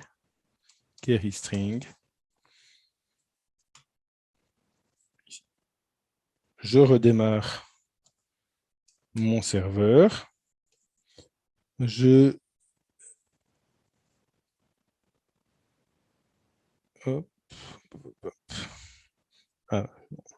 Puisqu'on est en get, je renvoie ma requête. Je récupère le contenu et je vois alors que j'ai cette fois reçu un contenu qui a été interprété. Donc, en fait, parse query string a également fait le job, a transformé ma donnée brute en un dictionnaire qui contient une clé language et une clé creator. et chacune a une liste avec la valeur qui lui a été envoyée. Donc, OK. Donc, ici, nous avons utilisé queryString pour, enfin, parse queryString pour analyser la queryString, mais également pour analyser les données de formulaire. OK.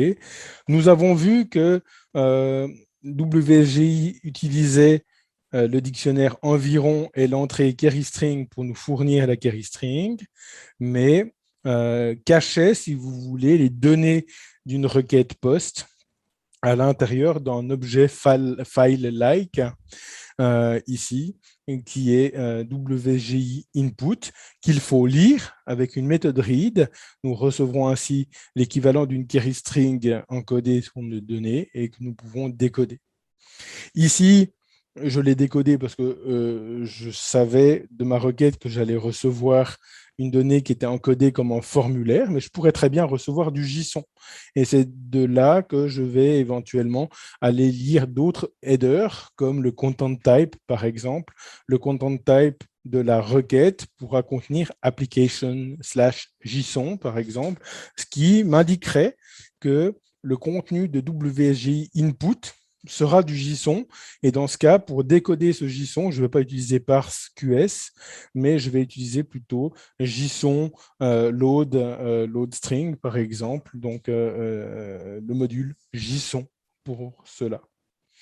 OK, donc là, il y aurait toute une logique à mettre en place dans mon objet application pour transformer cette entrée en des données exploitables, mais bien sûr, qu'est-ce que je devrais faire?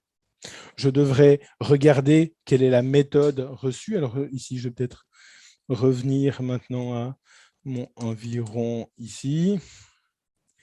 Hop.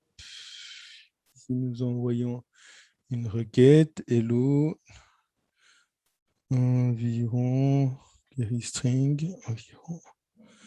Qu'est-ce que j'ai fait pour mériter ça? Alors, 8000, il est vide.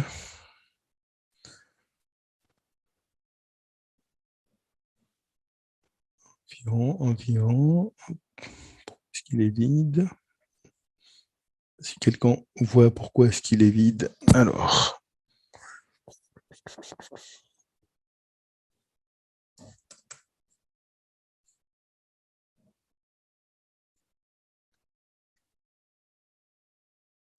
Ouais, probablement que, hop. Je fais pas mal de choses, mais je n'ai pas redémarré le serveur, je pense que c'est juste ça. Yes, voilà. OK, donc à ce niveau-là, j'allais dire qu'il y a plusieurs choses dans la logique applicative à avoir. C'est la request method qui sera get ou post. La queryString qui va me donner tous les paramètres qui seront après le point d'interrogation et le WSGI input, WSGI.input, qui contiendra nos données. Il y a également un content length. Alors, content length va nous donner la longueur du contenu dans le WSGI input.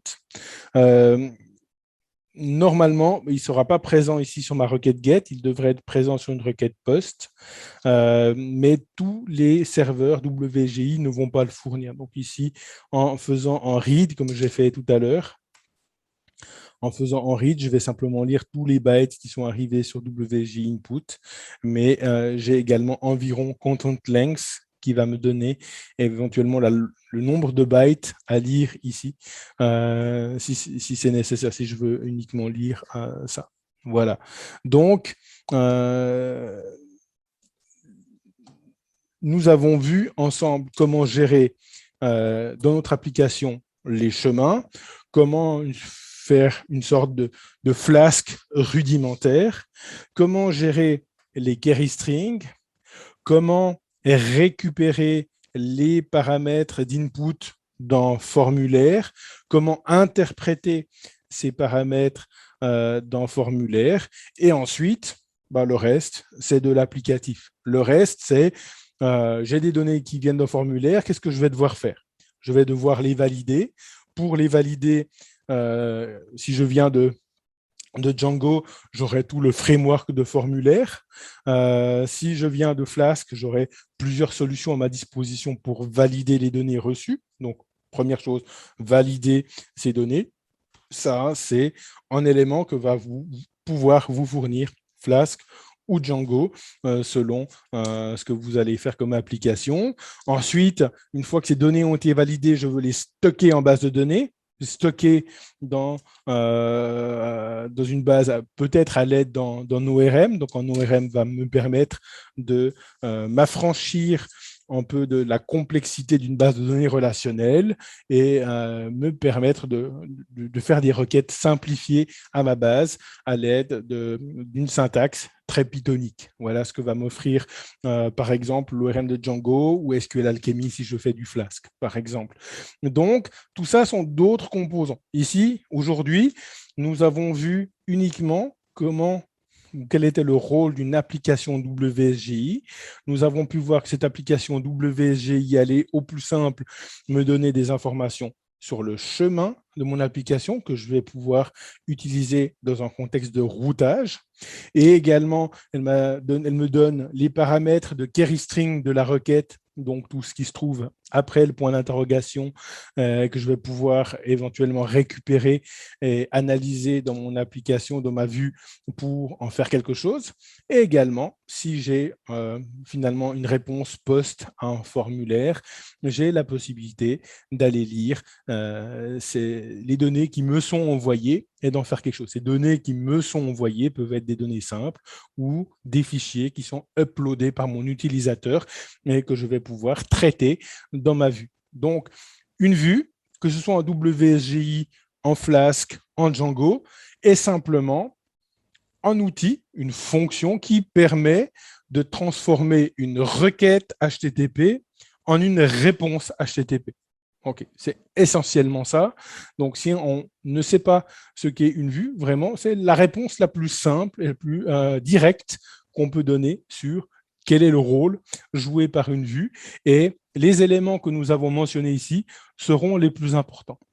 Maintenant, dans une application WSGI comme une application Django, nous aurons encore des outils qui permettront de modifier la requête avant d'appeler la vue, bien sûr. Donc, nous avons tout ce type de concept qu'on va appeler les middleware et tout ça sont peut-être quelque chose que je vais réserver pour un webinaire suivant.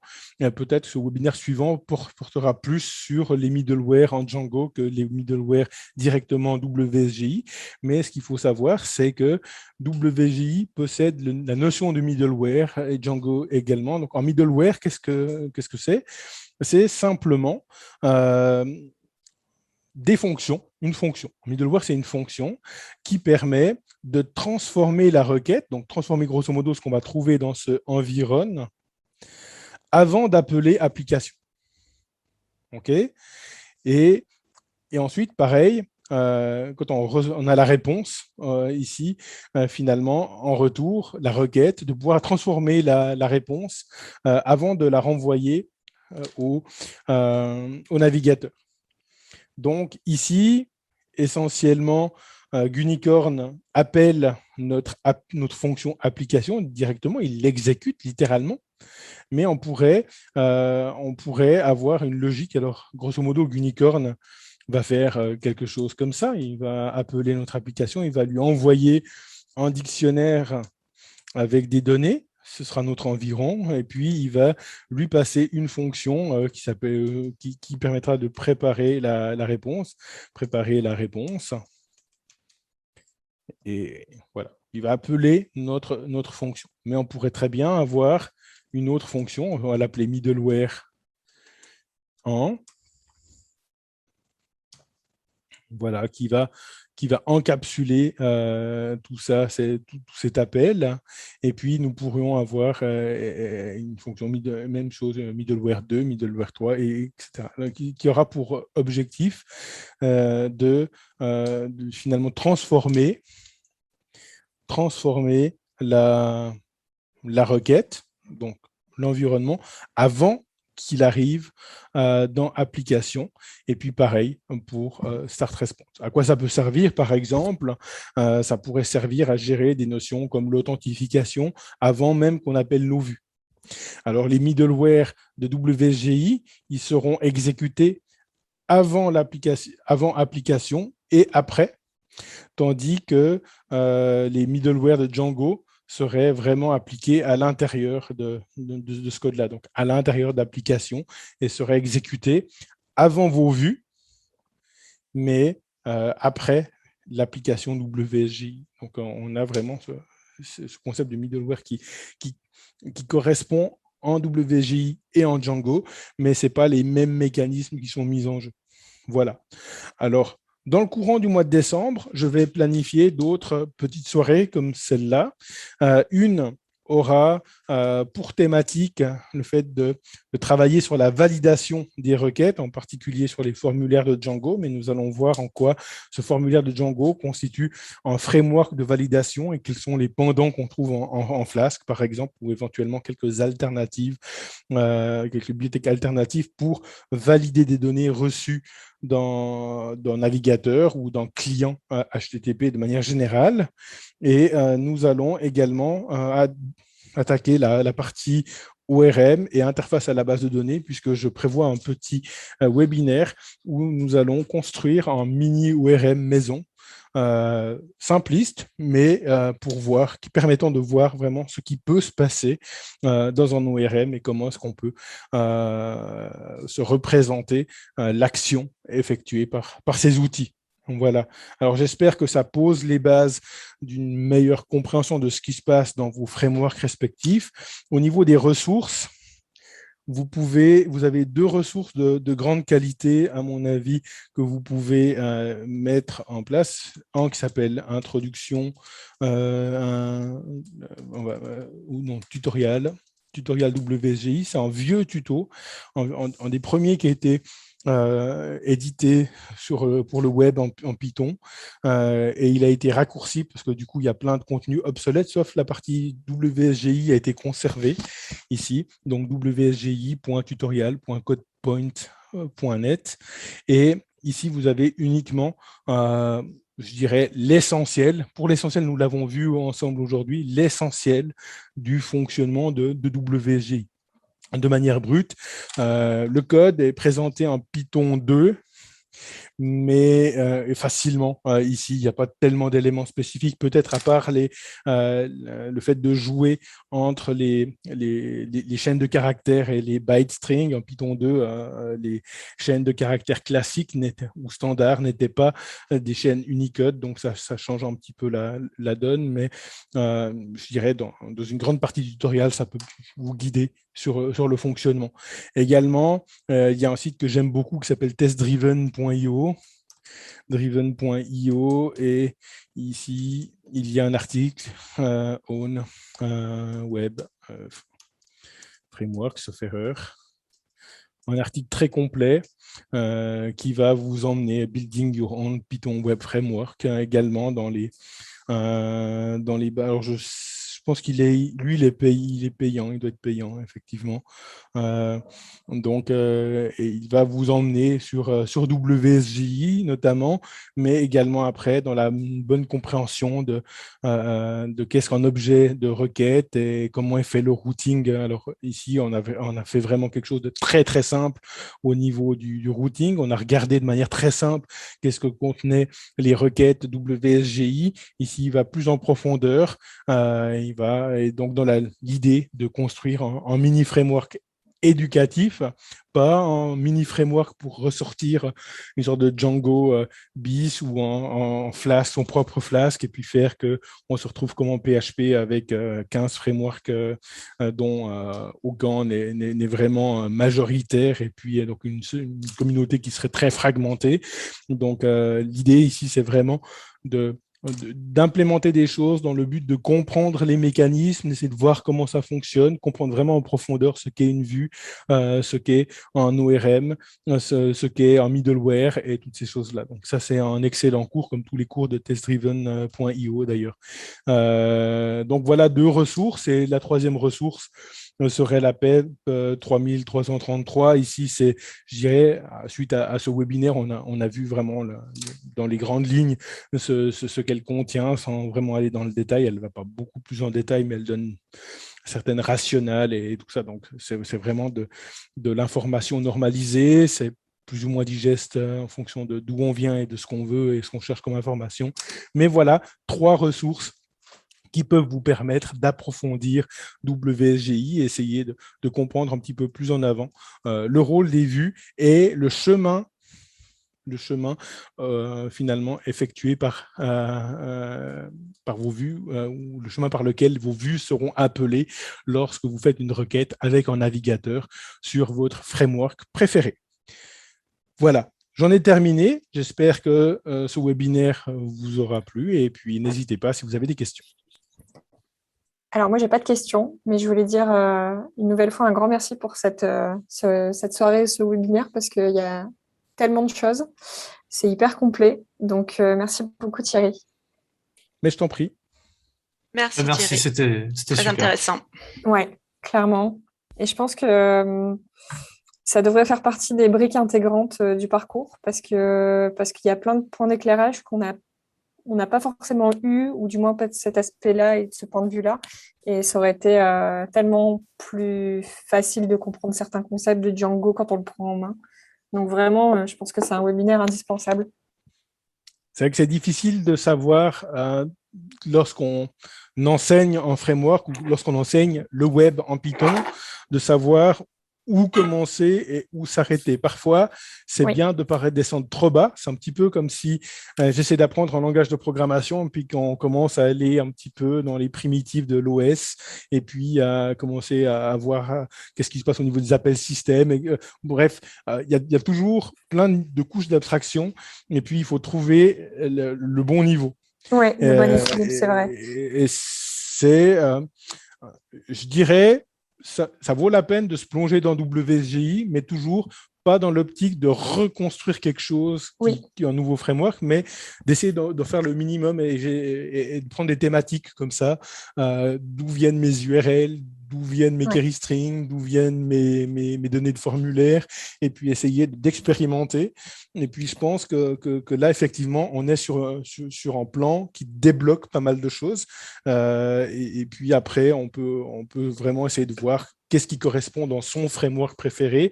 D'ailleurs, si vous allez dans Django, par exemple, dans l'objet request, vous retrouverez absolument toutes les données WSGI. Elles seront préfixées dans Django par WSGI, mais en fait, il les garde de manière brute dans l'objet request, et puis il les transforme également. Donc, il les transforme pour des facilités d'utilisation. Ici, je disais transformer, j'ai fait un parse QS pour avoir une query string qui était utilisable, etc. Donc, il transforme ces données, mais il vous les donne également en brut. Donc, en fait, finalement, cet HTTP request, cet objet de type HTTP request que Django vous prépare, n'est qu'en fait qu'un wrapper autour de tout ça. Justement, c'est le bon exemple, et c'est celui que j'ai retenu de cette soirée. C'est que pour moi, depuis que j'ai commencé Django, Request, ça a toujours été une espèce d'objet magique. Et ce soir, tu l'as démystifié, en fait. Et tu l'as aussi expliqué. Et ouais, c'est hyper riche. Merci beaucoup. Mais je t'en prie. Je vous encourage à aller voir le code de HTTP request dans le code source de Django. Déjà, c'est excellent de naviguer dans du code source de production. Et puis vous verrez beaucoup de choses que ce webinaire aura un petit peu allumé. Et puis, vous ferez pas mal de correspondances. Et finalement, on voit que c'est une couche plus ou moins fine, plus ou moins épaisse. Mais voilà, l'avantage dans tel webinaire, c'est que ça permet de montrer un petit peu le mécanisme. En tout cas, merci Camille pour les remarques. Je t'en prie, c'est moi. Eh bien, écoutez, s'il n'y a pas d'autres questions, moi je file. Bonne soirée à tous, un grand merci. Bonne soirée. Merci, bonne soirée. Bonne soirée. Bonne soirée. Bonne soirée.